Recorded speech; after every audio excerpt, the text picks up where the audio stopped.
All right, we're going to get started. Okay, hi everyone. I think I've met just about everybody here. My name is Randy Pertler. This is one of our fix and flip projects. I started the meetup group. I'm very excited about it. First time I tried meetup, and I started the group, would have been, Sunday will be 2 weeks. We already have 104 members to it, so I don't know what appealed to people, but something did. We're going to continue hopefully to grow and spread the word if you like it. I appreciate getting on there on a comment and saying, if it was helpful or, just give us some feedback. If there's something that you think we should change next time, let me know. I plan on doing these almost every week for a while because we have other projects, 2 more projects going in Evergreen Park, actually 3 more in Evergreen Park. So we'll probably start picking those properties off next, and we'll do maybe circle back or do another one by then. So this particular project was done by God is Great LLC and my partners in this. I'm going to talk about equity partners, and this was funded through an equity partnership. And I'll also talk a little bit about self-directed IRAs and 401ks. I polled everybody a little bit about their experience in real estate and investing. How many people, I'm going to put you on the spot if you say yes, so make sure you know the answer if you raise your hand. How many people know what a self-directed IRA or 401k is? Okay, explain it just a little bit to the group. It's where you take your money and you can invest it tax-free, and you can invest that money for profit. Okay, and what are the restrictions? There are no restrictions. Well, there are restrictions, yeah. There's prohibited transactions and there's prohibited parties that you can do transactions with. So it's really important if you're going to self-direct your IRA. Now, if you go to your Fidelity person or your Merrill Lynch person, they're going to say, oh, do you have self-direction? Oh, yeah, you can self-direct. Here's the menu of funds and stocks. Pick any one you want. That's their idea of self-direction. But in the early 70s, the IRS code allowed you to self-direct your IRA and do things within, it is really open. You can invest in a lot of things, but you got to be careful to do it properly because you can be penalized severely if you're doing it with what's called a prohibited party. So like I can't buy the house for my daughter to live in, for an example. That's a prohibited transaction. I can't buy it and then have her rent it out. Okay, so that's a prohibited transaction or a prohibited party. There's also prohibited transactions, things that you can't do. You can't buy. Life insurance is one of those things, for an example. Okay, so know that really well. If you want to be an investor, raising the capital is very, very important. I said this last week. Do we have anybody here that was here last week? So I can say the same jokes, right? Good. That's the people watching on camera. I always tell people, I laugh because people will come to me and they'll say, Randy, I know anything about real estate. I don't need any help. I don't need to learn anything. I can do great. All I need is the money. And I kind of laugh because I say, that's like saying I could win a Grammy if I could only sing, right? Because raising the capital is a third of what being a real estate investor is all about. Real estate investor is not just fixing up a house. That's a general contractor, right? Real estate investor is finding the property, funding the property, and then an exit strategy, whether that's flipping it or renting it. So when you say, if I only had money, I'd be a great real estate investor, think about that. That is what a real estate investor is. Even if you have money, you need to develop acquisition strategies. I became a much better real estate investor when I ran out of my own money, and then I had to understand about raising money, raising capital. So, you can ask a question at any time, but if we're going to get to that later on, I'll just say, all due respect, let's hold that question to the end because I'm sure there are going to be good questions. But at the end, anything on funding and how we set this partnership up, I'm going to answer all those questions. So some of the partners here, Randy Pertler, that's me, Scott and Michelle. I see Michelle and Scott's around somewhere, right? Okay. And then Frank and Dawn are here as well. I see Dawn there, and I think it was Frank around the corner somewhere. I saw him earlier. And then we do have a lending partner on here, okay? So I'm going to explain the difference between lending partners and equity partners at the end as far as raising money. And if you want to get, join us and work with us in those capacities, I'm going to show you what those are all about. So this is the property right here. This is a great little neighborhood. This shot is right here. So I usually had an after picture, so you guys can look at the after picture. That's that little location right there.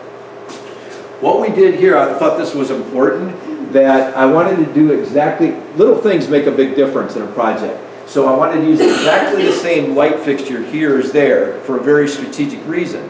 Is because some people might want this to be their dining room, and some people might want that to be their dining room. This could be a great living space. So I don't want someone to come here and say, man, we really need a bigger family room. That dining room is right there, and the family room in front, you know, the front room's not that big. I want them to either see it as, wow, this whole thing could be living space, and the dining room could be back there, okay? Or if they wanted it the other way around, the dining room here, and that maybe is a breakfast area, or that's an office or whatever. So, you know, you want a mass appeal on so many different ways that you're not locking yourself into somebody's, you don't want to give them a reason to say, no, this house is not going to work for me.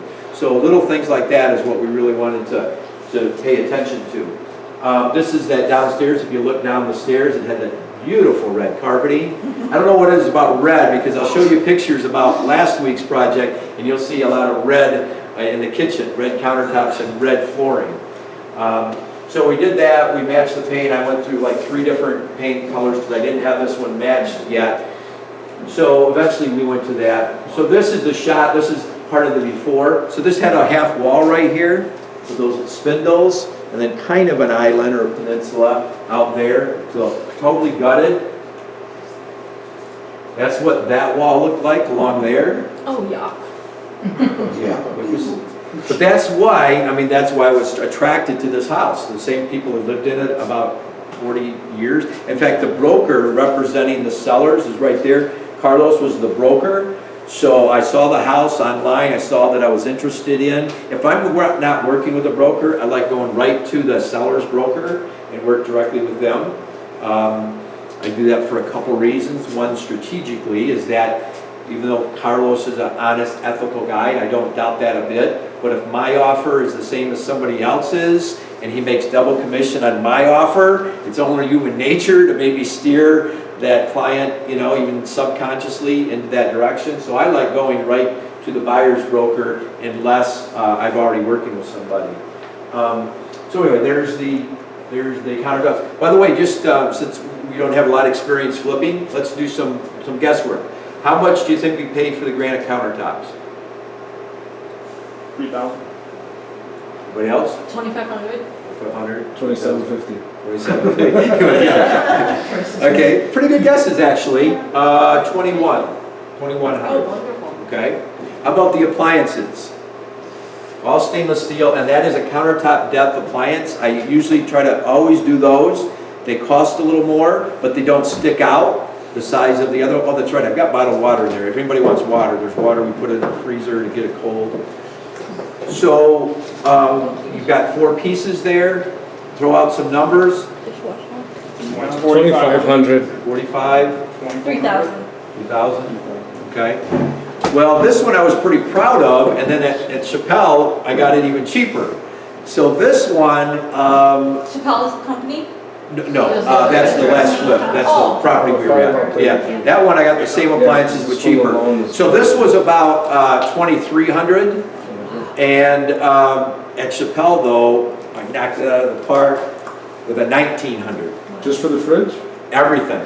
Wow. Wow. And you can buy $2,300 fridges all Especially day long. Most of them are, okay? To me, you know, you could buy an upscale appliance, and then the person might not even like it. You spend $4,000 on a refrigerator, first person that walks through and says, man, I don't like that refrigerator, you know? So I don't go wild, I go nice, brand new, nothing that they're really gonna object to. And this is a $250,000 house, right? $250,000 house. If we're doing $1 million house, it's a whole different game, right? Or a $500,000 house even, it may be a little different game. Where'd you buy it from? That was at Home Depot. Wow. Okay, so this is that downstairs bathroom that you guys saw when you walked down there. It's so small, I wanted a wow factor here because it's small and this bowl sink is nice, modern, wow factor. Here's what a wow factor is. And the idea is that if you're flipping a house, you want at least 7 wow factors. If you do, there's a good chance you're going to sell that house very quickly. So a wow factor is they walk in the door right there and they, wow, look at these hardwood floors. That's really cool. And then they come to this kitchen and they, wow, look at these. I love these pendant lights. You know, wow, I love this bathroom. I love this bowl sink. All right. So if you can get 7 of those wows, someone walking through there and saying, wow, and then pointing it out to their spouse, there's a good chance that they're interested and gonna make an offer. That Okay. inlay too is a wow factor. That what? Inlay. Oh, yeah, The band. yeah, try to always do, yeah, I think so too. Yeah, I agree. Okay, so that's what the wall looked like before and after. There's the bathroom. That's that bathroom up there. Now this was called a master because what you can't see it in the picture, but right here on this wall was a door. And then that bedroom over there was considered the master. So just by having a door there directly to the bathroom, they call it a master. To me, I call it an accident waiting to happen, an embarrassing moment waiting to happen when you forget to lock this door and someone walks in on you, right? So the master, no, it doesn't really create any more privacy. So we walled that off. We actually put a wall there when we decided to put a master downstairs. We put the wall there so that now it's a common bathroom, obviously, for those 3 and really 4 bedrooms. And you just epoxied the tub. Yeah, we hired a professional that sprays it, just like they do a car. They come with a sprayer, it's ventilated, everything. So that's what we did to the tub. We did not have to replace it. And, you know, I've always torn, do we do a shower curtain, do we do glass doors here?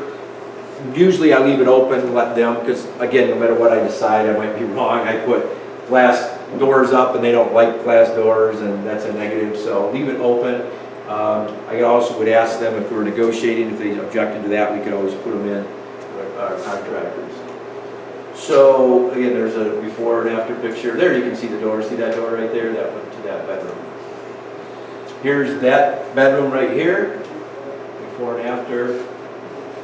Hardwood floors. Let's figure out, what do you think we paid for the hardwood floors? These were not refinished. These are brand new hardwood floors, installed, stained, finished. This entire floor. Any ideas? 5 per square foot. No, are they real hardwood or are they? Oh, they're real hardwood. So look at the size. 2.5 inch? So what? Just throw out a number. We had 5. What else? No one else. Everybody wants to stick their neck out. Just 2,000. Okay, I mean, you got average the 2 and you're right about there. It's about 7,000. About 7,000, yeah. And that's shopping it. I mean, that's pretty good. Where was that from? It's a subcontractor, so that wasn't a national company. You know, we're in the next project, we're looking and we're getting other bids. Nothing wrong with his work, just kind of working on the team wasn't really smooth all the time. So we're looking at other options too. So this is the downstairs. You see this was old paneling, it's still there, but now it looks modern. Like, you know, a lot of people are doing these now with the chair railings and other things, you know, ship black and all that kind of stuff on there. That's just the paneling, primed and painted with new carpet and everything. Oh, here, I don't know if you noticed this, the house originally when it was built ended right here. This is an addition, and none of these houses really in the subdivision have that there. And downstairs, where you walk through there, that's all an addition. So this was an exterior wall at one time. So what we had to do was, first I wanted double doors to make that wow factor to open up, but that room is so small, it wasn't a bedroom when we got it, it was just a common living space, in fact storage, a lot of boxes and stuff. I wanted the wow factor of the double doors. The problem was it would take up too much room into the bedroom. So I said, well, let's do a pocket door. They said, Randy, you can't do a pocket door because this is concrete there and there. And I said, no, I got this side. We're walking around, you know, Menards and Home Depot, and I'm like, I got it. We do a pocket door into a door, and we're gonna put a door on the inside, a door on the outside, and so it's gonna look like a double door, but this pocket, when you go downstairs, if you haven't already, this just slides into that. So it looks like it's a double door, and that it takes up that space, but I think they did a really good job with, you know, what I envisioned them doing is just make it look like a double door, but it just opens one, and it gives you a lot more room in that little bedroom back there. All right, here's, this is more of the, why I jumped to this one. This is, again, the upstairs. That's there. That's this area. Okay, I'm going to go through and I'll talk about how we raise the money for it. Any questions that you have regarding the rehab? How long did it take? Well, it took a long time, but not really once they got started. The crew that I used was doing another project, and they were finishing up, so there for a while we didn't really have their full attention. But the other project was another one of my projects, so I knew that that was going to be the case. But they really got started, working in really October, where they were really so October, November, we were done before Christmas. So really, it was about 3 months when they were really focused primarily on this project rather than. You picked it up in August. Pardon me? You picked it up in August? Yeah, I think we bought it July maybe, July, August, somewhere in there, yeah. How is the township to work with permits? They're actually really good. Tinley Park is really good. This is the first one I've done in Tinley. I've looked in this area for quite a while and couldn't find the right house in this subdivision. But yeah, I've been very happy with working in Tinley Park. I'd do it again in a heartbeat. I personally, and I tell people this, when I invest, if they're looking for properties for me, that I don't buy on that side of Harlem, I buy on this side of Harlem because it's a totally different school district. This is like twice as good on this side. They go to Andrew High School versus Tinley Park High School. So, but yeah, Tinley Park is fine. Believe me, there's a lot that are really very difficult. We're doing it in Evergreen Park, for an example. Oh my gosh, you have to put up a $10,000 escrow. So In where? in Evergreen Park. You're kidding. Yeah, you got to put up $1,000 up front for your inspections, and then they take off $50 every time they come out till it dwindles down, and then they hit you with another. But anyway, that's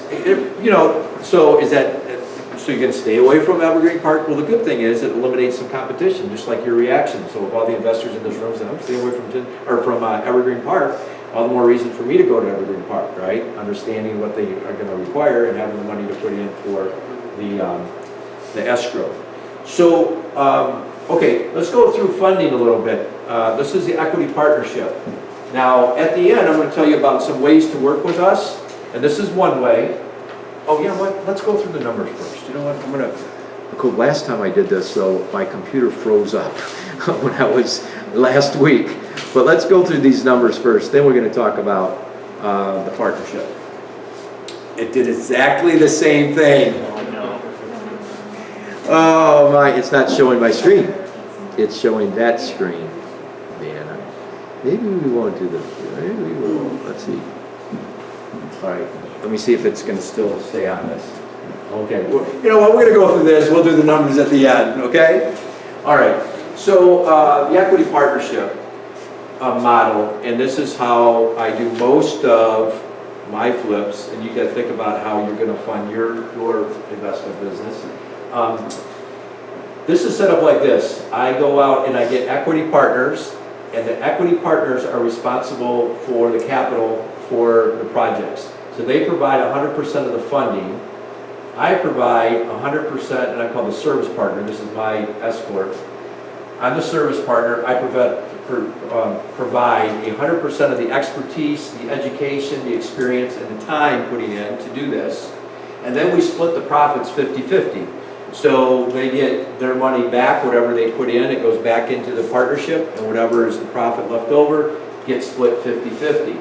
So this is one way that you can do to raise capital. You can get involved with me if you want to in this way.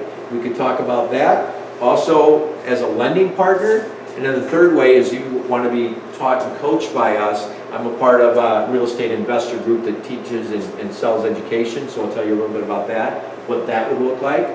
But this is the model that the person that teaches that fix and flip class, you have to do at least $1 million in the area that you're teaching in order to be a teacher, an instructor there. So they've made over $1 million, and they've raised all their money using this equity partnership model. So we teach you how to do that. And there's rules and regulations and laws. How many people do you think you could have maximum in this LLC? Is there a limit, or how many people do you think you can have in this LLC to make it legal, raising money this way? Minimum or maximum? Maximum. There is a maximum. There's no maximum, you're going to jail. All right? That's why you better learn. If you're going to do any of these strategies, you better learn the laws. And the reason why you're going to be in violation of SEC laws, security exchange laws, this is going to become an investment and not a partnership. If it's an investment, you're selling an investment. You got to be licensed, just like Merrill Lynch or Fidelity, all right, raising capital that way. You also can't solicit it out to the general public. You need to have a relationship with them. And the reason why unlimited doesn't work, and what the person that teaches our tax and legal strategies, he's a CPA, he's an attorney, he's a real estate investor, he's author, he's a fantastic speaker. He actually goes on tour once in a while and presents at the same time with Barbara Corcoran from Shark Tank. So he's done expos for businesses. And so this is just an example of what you don't know could hurt you. In fact, it could land you in jail even if you didn't have any bad intent. Nice guys sometimes could end up in jail in this situation, because usually if there's more, what he would say is don't have more than 6, because then it becomes an investment and not a partnership. And also to protect you is you need to make sure that they are participating in major decisions. So when we got an offer on this, I got my partners, Frank and Scott, on the line, and we talked about the offer and what we were going to offer, counter offer. If I didn't do that and I just made that decision, guess what? They're investors, and I could be subject to penalties or could get sued. That's an investment, that's not a partnership, because they're not having any decisions at all in it. That's what when you buy stocks, that's what you get basically. Is it 6 partners per investment, or is it 6 partners Per LLC. Per LLC. Yeah, if you're going to create an LLC in this manner, you don't want any more than 6. I mean, there might be some cases where you could push the limit, but when you get over 6, you're kind of at risk a little bit. It could be an issue. Okay. Now, how many people think this is as fair that they're providing all the money and they're getting 50%, and I'm not providing any money and I'm getting 50%? Is that a good deal? Sure. Is that fair? Absolutely. Okay. Yeah, and you know what? You've got to get comfortable with that conversation if you're raising money this way. And this is the way I always explain it. And a lot of times I'll meet with people at, let's say, Panera Bread. So I'm at Panera Bread, I'm going through this model, and I say, think about what I'm offering you. That would be like you buying the Panera Bread franchise, and then you go into all your employees and say, listen, I want you to work hard for me every single day, but I'm not paying you unless you make me a profit. Would any employee ever sign up for that job? No. That's what I'm signing up for in this model. I'm signing up to work on this project every single day until it's completed, and you don't even have to pay me unless I make you money. Okay? So you need to get comfortable with that conversation. That's what's going to really help you. Okay? And until you can say that with eviction and see that this is a good deal, and think about it, let's say we didn't make any money on this, they're going to get their money back. Am I going to get my time back? No, right? And question you might be thinking, well, what if you lose money? I haven't lost any money in any of the projects for these equity partners, but here's what you do if you were to lose money. How it works is, so let's say we did this flip and we lost $10,000. Well, then on the next deal that we do, they get their money back plus the $10,000 back, then we split it, okay? So let's say we make $20,000 on the other. I don't get half of the 20, 10 and 10, because now they're just whole. They get whole first, then they split the difference, the 10, so they get 5. Now they're up 5 and I'm up 5, okay?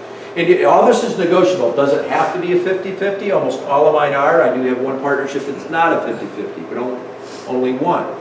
But this can be all negotiable of how you want to set it up. So only the funders are part of the LLC in this case? No, I am and they are. We're Okay. the LLCs together. You form an LLC when you get the deal together. Yeah, some people would do it in advance.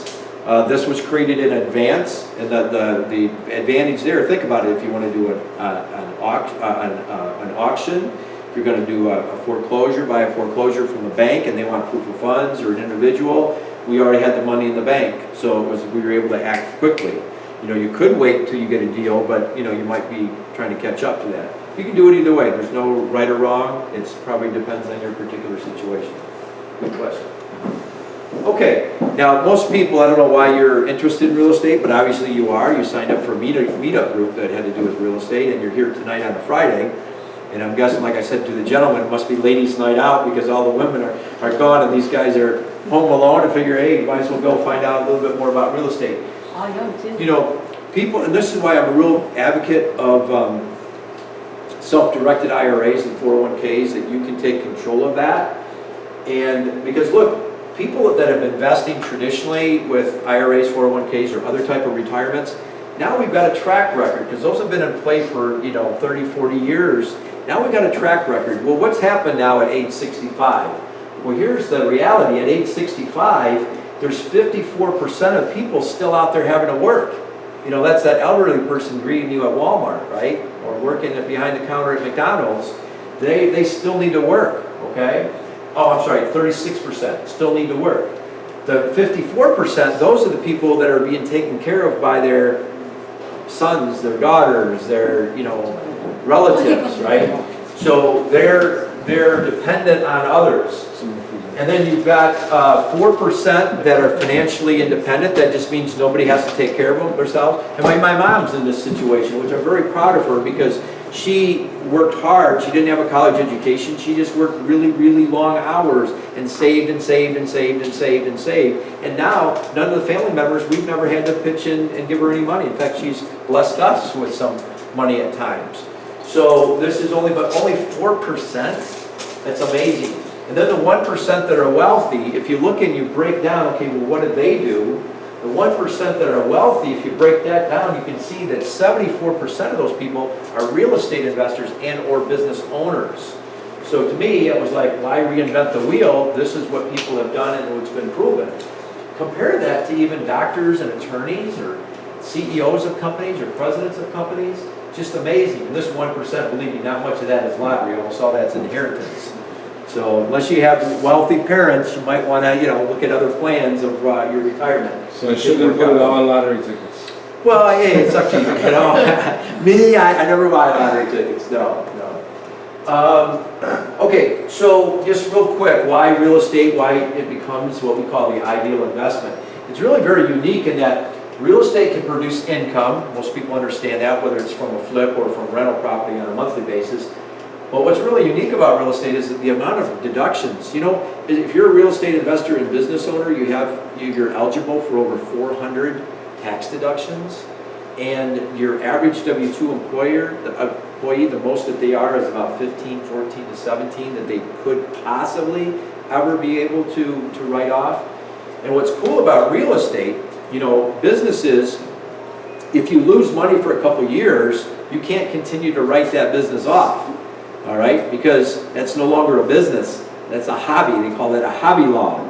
Okay, so the IRS says, wait a minute. You say that making baskets is your business, and you got you're writing off $10,000 worth of expenses this year and 20 in the next year. No, and it's not making any money. We're cutting that off. That is a hobby. That is not a business.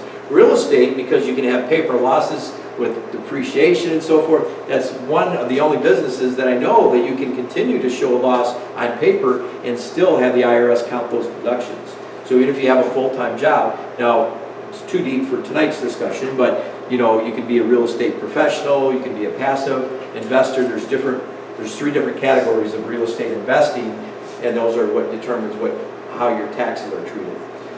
So we handle that again through Mark Kohler, the CPA and attorney. Equity, you can build equity in properties, which is great. The market is obviously rebounding. We're seeing a lot of good things there. But even if the market stayed the same, if you had a mortgage or you financed it and you're paying your debt down, that also is going to increase your equity. And then appreciation, if the market does go up, you've got appreciation.